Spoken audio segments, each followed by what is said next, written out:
मला ठाऊक आहे शत्रू तुला हानी पोचवण्याचा प्रयत्न करतोय, पण मी त्याचं रूपांतर तुझ्या भल्यासाठी करतोय. चिंता सोड आणि आता शांतपणे ऐक.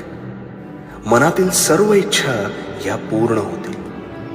नियतीनुसार इथे हिसकावून खाणारा कधीच सुखी होत नाही आणि वाटून खाणारा हा कधीच दुःखी होत नाही. म्हणून वर्तमानात तू निस्वार्थ कर्माचे रूप लाव.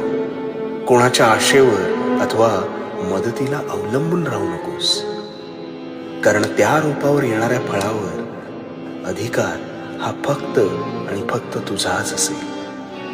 कर्म शुद्ध ठेव आणि हो, भिवू नको कारण मी तुझ्या पाठीशी. भिवू नकोस, मी